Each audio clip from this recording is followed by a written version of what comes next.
update sedikit dong soal Bunda Rohimah, kan kemarin update status yang cukup bikin kaget ya soal rumah mau dijual ini. Iya benar. Sebenarnya dari awal tahun lalu Bunda Rohimah memang udah mengagendakan untuk menjual rumah yang saat ini ditempati, dan itu memang rumah bersama dengan waktu itu dengan Mas Kiwil ya kan. Tapi hal itu memang diambil keputusan untuk dijual karena kondisi keadaan Bunda Rohimah lagi dalam posisi yang sangat tidak mengenakan, banyak yang harus dicukupi, dan mungkin bantuan dari teman-teman termasuk saya pun nggak cukup juga kan, maksudnya untuk mencukupi semua kebutuhan rumah tangga dan urusan anak-anak segala macam gitu kan. Jadi akhirnya dia konsultasi juga dan ngomong ke saya akan menjual rumah itu, dan juga saya coba nawarin ke teman-teman juga, tapi ya namanya jual rumah ya bukan kayak kita jual kacang goreng, jadi butuh proses waktu juga, dan ada pun yang datang nawarnya terlalu rendah karena kondisi ekonomi kita juga lagi begini gitu ya kan. Jadi Bunda kayak sabar-sabar aja dulu, mungkin belum waktunya, pasti akan ada waktu yang tepat gitu. Untuk sejauh ini bertahan ya udah Bunda kayak ya coba untuk kayak saya kasih bisnis juga kecil-kecilan, jual-jual apa, atau saya kadang ikut membantu entah dari pendidikan anak-anak juga. Dan kebetulan juga si abang kan kerja di tempat saya di tambang di Kalimantan, jadi ya setidaknya dengan itu Bunda ada dukungan dari teman-teman, dari saudara, bukan hanya saya tapi banyak teman-teman juga yang masih support, yang masih mendukung Bunda gitu. Tapi memang nggak mudah jadi Bunda saat dia pulang ke Indonesia yang kami jemput itu. Akhirnya kakinya pernya patah lagi dua atau tiga ya, patah lagi gitu. Dia akhirnya harus melakukan operasi ulang. Dengan kondisi seperti ini artinya memang tidak mendapatkan nafkah dari, karena kan anak-anak juga kan masih sekolah ya. Ya itu sih yang selalu Bunda curhatin ke saya ya. Bunda tuh bukan kayak bukan kayak nagih-nagih apa gitu, tapi kan itu kan kebutuhan yang harus dipenuhi. Orang aja hidup butuh makan, butuh ini akomodasi segala macam gitu. Ya saya sih menyarankan atau gimana ya, ini bukan sebagian dari ranah saya juga untuk bicara, tapi semaksimal mungkin ketika kemarin Mas Kiwil pergi ke tempat saya di Pontianak pun saya suka kayak, Mas ingat anak-anak loh. Saya bilang kalau misalnya Mas dapat duit ya setidaknya ada buat anak-anak sisihkan, karena itu merupakan tanggung jawab Mas Kiwil ya. Mas Kiwil nggak perlu diingatin lagi sih, udah tahu ya harusnya gitu. Tapi Mas Kiwil iya bebek gitu kan, iya pasti gitu. Dia paling kayak gitu doang, dia bercanda gitu. Terus TNT juga sebenarnya kalau misalnya dulu ya ada duit biasanya dia alokasikan buat anak-anak, tapi nggak tahu juga mungkin karena pendapatan mereka atau hasil Mas Kiwilnya jobnya kurang gitu kan, kita nggak tahu juga kan sekarang ya. Mungkin itu juga yang menyebabkan tersendatnya biaya ini tadi gitu untuk anak-anak gitu.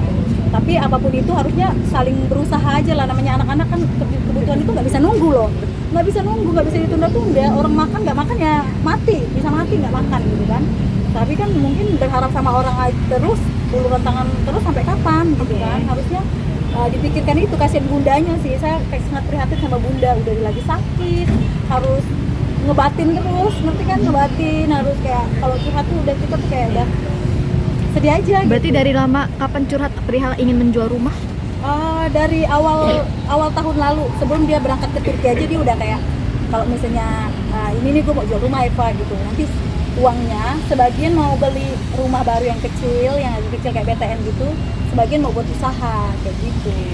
Berarti memang rumah yang rencananya mau dijual dengan buka harga berapa sih Kak? 1M gitu. 1M.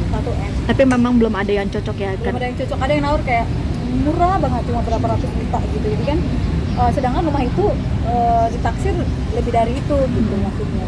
Jadi ya Bunda mau lepas juga dilema, karena kan dengan uang yang mereka tawar itu sangat minim, jadi nggak bisa juga kayak jual kacang goreng gitu. Berarti dengan pasca kemarin habis operasi sendiri pembiayaan itu udah so far dari BPJS, tapi untuk pengurusan segala macam ya saya dan teman-teman Bunda dan keluarga yang support. Urunan. Ya. Oke, artinya patungan. Ya. Artinya untuk Bunda Rohimah sendiri memang kan kita tahu sempat berdagang di depan rumah, jualan makanan. Apakah itu masih juga udah nggak operasional lagi karena Bunda kan kakinya lagi sakit, terus juga Bunda kemarin dipaksain untuk buat kayak cemilan, kayak balado, singkong balado, tapi dia kan harus pakai alat gitu ya untuk menjaga kakinya yang lagi sakit itu. Akhirnya kayak bengkak gitu, itu kan nggak baik juga buat kesehatannya untuk proses proses penyembuhan kaki, karena kan kakinya harus butuh benar-benar istirahat, nggak boleh dipaksain untuk kayak berdiri terlalu lama atau dipaksakan untuk injak kaki, karena dia harus kayak gantung gitu pakai alat, nggak boleh diinjakin dulu gitu. Jadi itu yang membuat Bunda untuk saat ini off dulu untuk dagangannya, karena juga butuh modal juga loh kan gitu. Pembiayaan sendiri sehari-hari ya dari teman-teman balas kasihan juga gitu, kayak beli ya macam-macam, anak-anak sekolah segala macam kayak gitu. berarti pure memang teman-teman Kita semua ya memang pasti ada aja ya dibukakan rezeki, ada aja dari teman-teman Bunda, dari saya juga sebagai sahabat beliau yang terus mensupport beliau. Tapi Kak, artinya untuk Mas Kiwil sendiri memang sudah tidak pernah memberikan lagi atau Kalau seperti yang apa saya sih? dengar sih udah dari 3 bulan lalu ya, 3 bulan kan 4 bulan lalu gitu ya, 3 bulan nggak salah. Berarti sudah Udah nggak pernah lagi untuk mengirimkan biaya untuk anak-anak, tapi itu yang saya dengar dari Bunda ketika saya ketemu beliau 2 minggu lalu. Dan anak-anak kan sempat kalaupun tidak dikirim dari ayahnya sendiri, kan ada satu anak yang ojek online, apakah itu masih untuk membantu? Itu udah kerja sama saya, yang saya bawa ke Kalimantan buat kerja. Ini mau pulang mungkin tanggal 21 kayaknya Bang Nanda pulang, saya berikan tiket. Bang Nanda buat- di Kalimantan? Iya, di Kalimantan udah berapa? Udah 5 bulan dengan saya. Ya, udah 5 bulan kerja di tempat saya di Kalimantan. Nanti bulan 12 dia akan pulang untuk jenguk Bunda dulu. Nanti datang lagi Januari. Handle apa Pak Kak di perusahaan? Ada aja.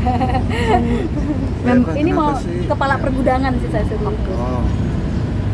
Oke, Mbak Eva, kenapa sih care banget Ya, sama Bunda. soal- Totalitas banget.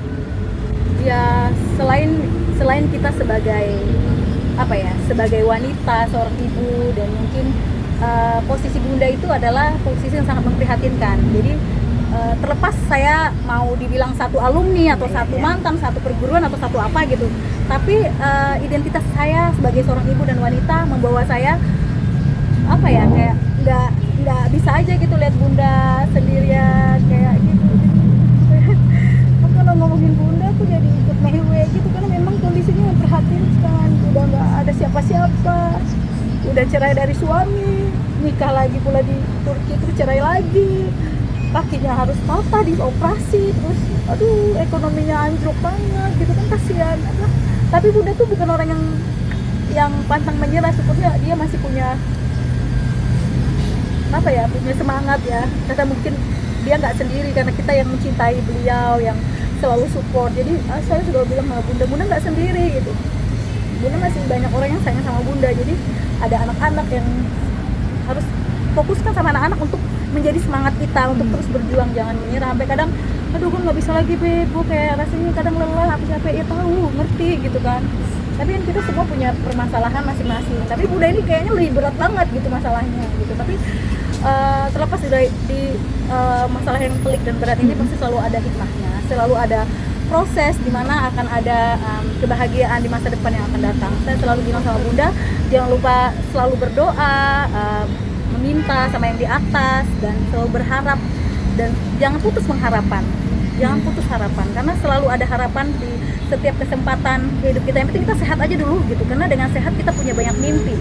Kenapa kita banyak mimpi? Orang sakit kan cuma satu mimpinya, yaitu sembuh. Ya udah, kita sehat aja. Udah, kalau sehat aja kita udah alhamdulillah ya gitu, udah bersyukur kayak gitu aja. Jadi motivasinya Bunda harus sehat dulu biar bisa cari duit. Aku bilang, Bunda kalau mau kerjaan di Kalimantan saya bisa sediakan apa aja buat Bunda.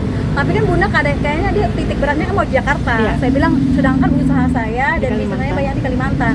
Saya bilang, kalau kamu mau ke Kalimantan ya, tapi udah mulai dengan anaknya kan, saya bisa sediain pekerjaan buat Bunda. Saya bilang seperti itu. Berarti anak-anak biaya sekolah juga Iya, dari aku juga aku juga support untuk biaya anak-anak sekolah. Terakhir, apa yang mau disampaikan Mas Kiwil? Artinya kan ini kan masa depan anak-anak masih panjang, sedangkan untuk masalah pendidikan pun agak sulit. Kalau untuk Mas Kiwil ya, Mas Kiwil sebenarnya sih ini bukan ranah saya untuk bicara, tapi saya yakin Mas Yul juga masih punya hati yang apa ya, luar biasa, yang baik, yang mau bekerja sama dengan Bunda Rohimah. Terlepas kalian mantan suami istri, tapi nggak ada mantan orang tua untuk anak-anak kalian, karena anak-anak adalah titipan dari Tuhan yang harus terus dipelihara, yang harus dipertanggungjawabkan untuk apa ya, terus dinafkahi secara apapun itu, secara apa sih, kebutuhan jasmaninya, makan, minum, biaya sekolah, pendidikan, ya begitu kan. Nggak perlu mewah-mewah lah kan, untuk anak-anak cukup aja sekolah dibiayain, itu udah bersyukur. Anak-anak juga ngerti kondisi orang tuanya, kedua orang tuanya lagi dalam kondisi seperti apa, tapi tolong jangan pernah melupakan tanggung jawab itu aja sih.